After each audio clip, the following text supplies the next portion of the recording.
Summer's here, and Nordstrom has everything you need for your best dress season ever. From beach days and weddings to weekend getaways and your everyday wardrobe. Discover stylish options under $100 from tons of your favorite brands like Mango, Skims, Princess Polly, and Madewell. It's easy too with free shipping and free returns, in-store order pickup, and more. Shop today in stores, online at Nordstrom.com, or download the Nordstrom app. Does it ever feel like you're a marketing professional just speaking into the void? Well, with LinkedIn ads, you can know you're reaching the right decision makers. You can even target buyers by job title, industry, company, seniority, skills. Wait, did I say job title yet?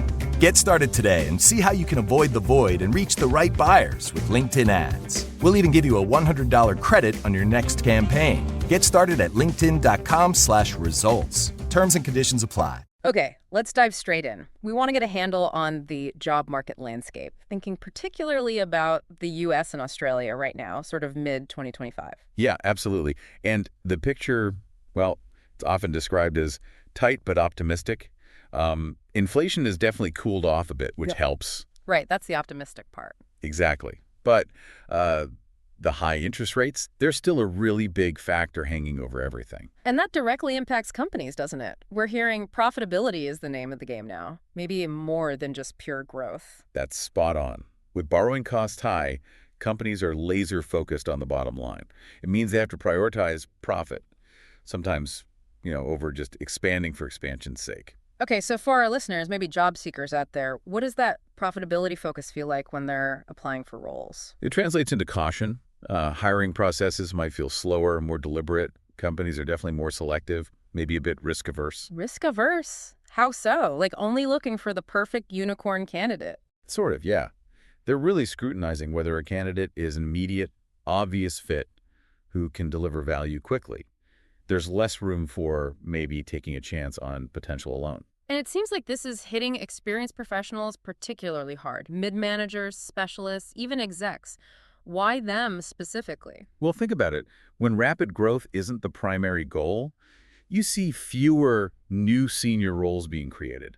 Those heads of new departments, leaders for brand new functions or massive speculative projects. Ah, okay. So the opportunities at that level just aren't popping up as frequently. Precisely. So if you're listening and you've got years of experience, but you're facing radio silence on applications, this backdrop is likely a big part of the reason why. And it's not just the candidates feeling it, right? Recruiters are facing headwinds too. Yeah, definitely.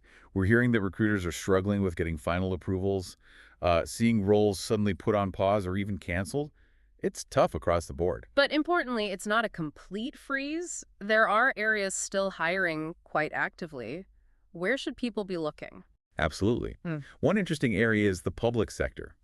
Governments are often driving big transformation and reform programs. And those skills, like strategy and managing change, are transferable from the corporate world. Hugely transferable. Yeah. It's a really good fit for experienced professionals. Even if it's not the first place they might think to look, it requires that kind of seasoned perspective. That's a great practical tip. What else is looking active? Well, the whole green energy and sustainability space is still strong.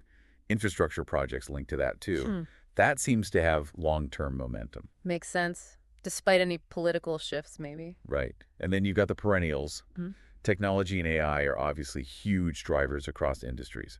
Plus, healthcare, med tech, health services, always essential. Okay. Oh, and professional services and education, too. They seem to be holding steady. So the takeaway is, while the overall market might feel tight, there are definitely specific sectors with significant opportunities if you know where to focus. Exactly. It requires a bit more targeted searching, perhaps. Now, let's talk about something you touched on, this feeling some experienced people have of being overlooked despite their value. Our sources call it the paradox of experience. Can you unpack that a bit?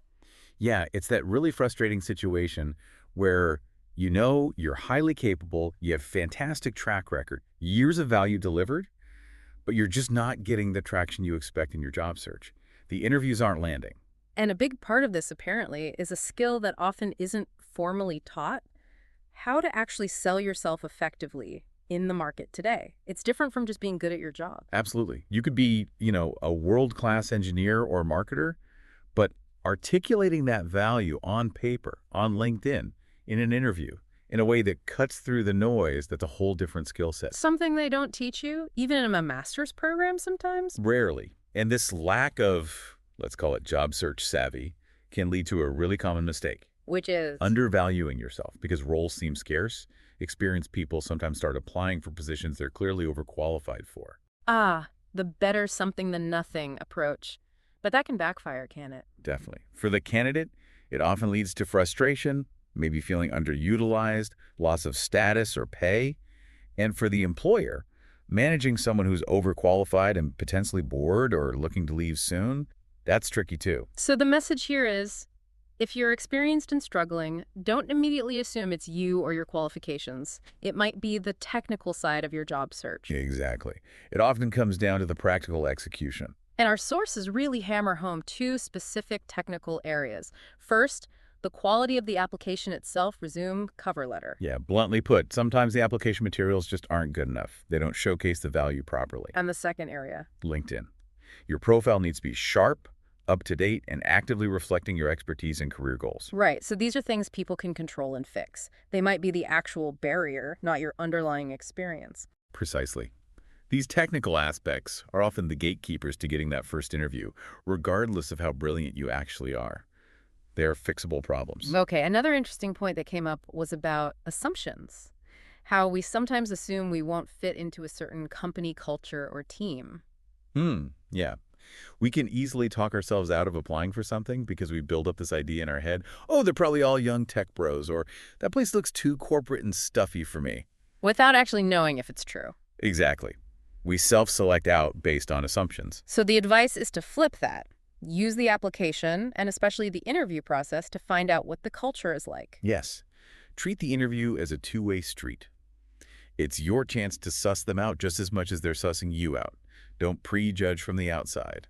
There was a story about a foundation CEO, wasn't there? Saying they were surprised how few people applied for really good roles. Yeah, the perception was that these roles were too hard to get, or maybe required connections they didn't have. People assumed intense competition and just didn't bother applying. Which, ironically, made the competition less intense for those who did apply. Right. And it makes you wonder, maybe experienced professionals, because they have seen more, might actually make more assumptions, sometimes negative ones, than younger candidates who might be a bit more, I don't know, naive or optimistic. That's an interesting thought. It reminds me of Greg Savage's point about recruiters making assumptions too. Candidates do it just as much. We all do it. So the key takeaway is, test your hypotheses. Don't assume you know. Apply. Talk to people. Go through the process. You might be genuinely surprised. Okay, let's pivot to some really proactive strategies for 2025. The first one is about your narrative, how you tell your professional story. This is crucial. It's about a mindset shift. Stop feeling like you constantly need to prove you're up to date or relevant. And start acting like you are. Yes. Demonstrate it. Your LinkedIn profile shouldn't just be a list of past jobs. It should showcase your current thinking, your strategic capability, what you're engaged with now. And for people maybe conscious of their age or perhaps a gap in certain types of experience, the advice is to reframe that perceived disadvantage. Absolutely. Don't see it as a liability. Frame it as a competitive advantage. Yeah. This has to start internally, though. You have to believe it first. Can you give an example? How do you frame age positively? Instead of worrying about being seen as old school, you could say something like, my experience includes leading teams through major downturns like the GFC and the pandemic. I bring calm, clarity, and decisive action when things get tough. Turning experience into wisdom and stability. Exactly. Or if you have international experience that maybe feels less relevant now, frame it as bringing a unique global perspective. Understanding diverse markets, that's a huge asset for many companies. Find the positive angle for whatever you perceive as a potential negative. Okay, narrative is one thing. What about adjusting the types of roles you go for? Yeah, the advice here is to broaden your definition of an ideal role. Don't just fixate on the traditional, permanent, full-time employee position. What are the alternatives? Consider interim executive roles, management contracts, project-based consulting. These can be really rewarding, often well-paid, and can build a fantastic portfolio career. And are there specific types of roles where that kind of leadership maturity is particularly in demand right now? Definitely. Roles focused on transformation, leading significant change, complex stakeholder engagement, those really benefit from seasoned leadership. Okay. Also, governance, compliance, risk management, especially with the rise of ESG factors, people with finance or legal backgrounds and deep experience are needed, and high-level strategy roles, of course. So it's about knowing your leadership strengths and being able to articulate them confidently for those kinds of opportunities. Absolutely. Understand your style, have examples ready, and own that experience. Right. Let's talk practicalities now, making it easy for recruiters and, crucially, networking. What's key when dealing with recruiters? Responsiveness is huge. If a recruiter contacts you about a potential fit, get back to them quickly, even if it's just to say you need a day to think. There was an anecdote about someone missing out because they didn't reply for a day or two. Things move fast. Yeah, okay, speed matters. And what about the tools? Resume, LinkedIn. Optimize them. Make them easy to read, keep them concise, use current market language for your titles. This is especially important if you've moved countries and titles mean different things. Right, tailor the language. And keywords. Make sure you're including terms relevant to the roles you're targeting so you get picked up by applicant tracking systems, the ATS. Keep formatting simple for the same reason. Good technical tips. Now, networking seems more important than ever. It's absolutely critical. Don't go silent, especially if you've been made redundant or are actively looking. Reach out to your network before you desperately need help. How should people approach that? Just ask for jobs? No, not necessarily. Start by reconnecting. Let potential referees know you might need them soon. Check in with former colleagues or managers for a virtual coffee. Just stay on people's radar. Because a lot of opportunities get filled informally. So many. Roles get discussed internally. People get asked for recommendations. There are taps on the shoulder long before a formal ad might appear. Referrals and introductions are incredibly powerful. There was a great personal story illustrating this, wasn't there?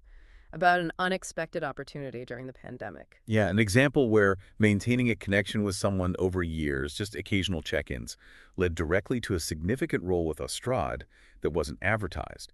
It came about purely through that existing relationship. It really shows networking isn't just about asking for favors when you're desperate. It's about building and maintaining relationships over time. Exactly. It's about staying top of mind, sharing insights, being helpful yourself.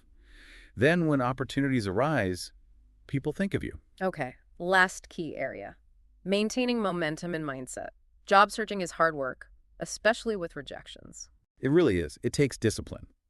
You need a strong mindset and often a good support system, whether that's family, friends, or maybe even a coach. And the advice is not to just hide away applying online all day. Right. While applications are necessary, solely relying on online portals isn't enough.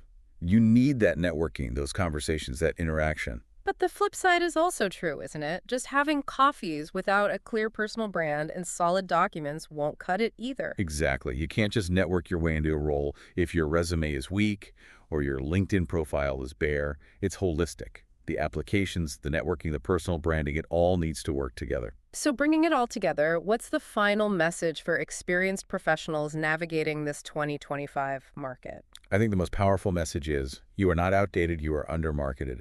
You have immense value, insights, connections, achievements, wisdom. Don't forget that. It's about leveraging those assets effectively. Yes, careers are cyclical. This isn't starting from scratch. Tap into that network you've built over years.